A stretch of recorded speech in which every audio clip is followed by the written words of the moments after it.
इस खबर के प्रायोजक हैं गुड्डू गुप्ता और ऋषिकेश, जिला पंचायत क्षेत्र वार्ड नंबर 22, खैराबाद से महाप्रधान चुने। नमस्कार, मैं हूं ज्ञानेंद्र मिश्रा और आप देख रहे हैं शेर आजमी न्यूज। सबसे तेज और सबसे सटीक खबर देखने के लिए बने रहिए शेर आजमी न्यूज के साथ। अब खबर विस्तार से। बलिया के देवेंद्र नाथ मिश्रा ने जब ग्रामीण न्यायालय की स्थापना को लेकर भरी हुंकार तो थर्रा गया शासन प्रशासन। आंदोलन को जो है क्या रूप देना चाह रहे हैं? हम बलिया से आए हैं और इस आंदोलन का रूपरेखा इस तरह से देना चाहते हैं कि हमारे आजमगढ़ के अध्यक्ष जी और भाई जिस तरह से लड़ेंगे और जिस तरह से मुझे निर्देश देंगे, इनकी लड़ाई में हम बढ़ चढ़कर भाग लेंगे और हर तरह का सहयोग देंगे।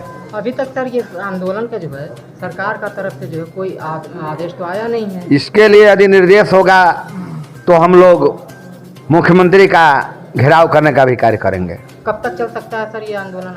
अब तो यह सोमवार को मीटिंग यहाँ पर होगी, संघर्ष समिति जैसा निर्णय देगी उस निर्णय का हम पालन करेंगे। मैं अब्दुल कुमार ओझा, एडवोकेट, महासचिव criminal and revenue bar association Ballia.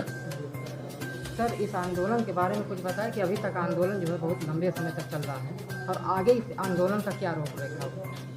जनपद आजमगढ़ के जो बॉडी है जो निष्कर्ष करेगी उसके साथ बलिया का बार कदम से कदम मिला के चलेगा। जैसा यहाँ का दिशा निर्देश होगा हम लोग उनके साथ रहेंगे। मैं अरविंद तिवारी, एडवोकेट, महामंत्री civil court central bar association Mau, जनपद मऊ। सर आंदोलन अभी तक चल रहा है, इसके बारे में कुछ बताएं। आंदोलन चल रहा है और आंदोलन आगे चलेगा।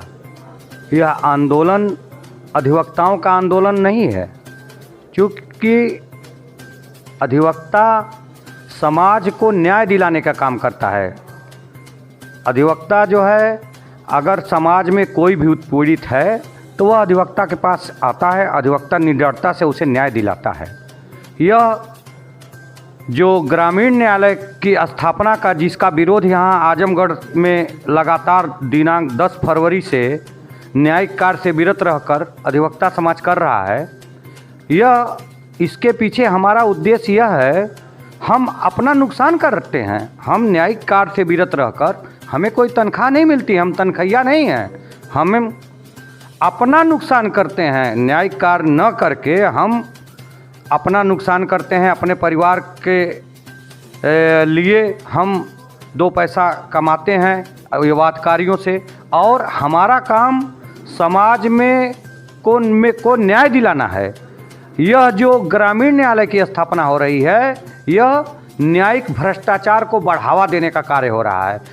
किसी भी व्यक्ति ने आपको भूख लगती है तो आप खाना खाते हैं, आपको भूख नहीं लगी हो, आपको ज़बरदस्ती खाना खिलाया जाएगा तो उस खाने का कोई उद्देश्य है? नहीं है। उसी प्रकार ग्रामीण जनता में कहीं से किसी ग्राम सभा से यह प्रस्ताव नहीं आ गया कि हमारे यहाँ ग्राम न्यायालय की स्थापना किया जाए, किंतु ये न्यायपालिका जो भ्रष्टाचार को बढ़ावा देने में लगी हुई है, न्याय का विकेंद्रीकरण करके गांव पे जैसे चकबंदी कार्यालय बने, आज किस जनता में पूरे गांव में यह भ्रष्टाचार व्याप्त है। चकबंदी कार्यालयों में, चकबंदी विभाग में यह पूरे समाज के सारे लोग जानते हैं। कोई अछूता नहीं वर्ग नहीं है जो न जानता हो कि चकबंदी कार्यालय में चकबंदी अधिकारी पैसे घूस भ्रष्टाचार के आधार पर कार्य करता है।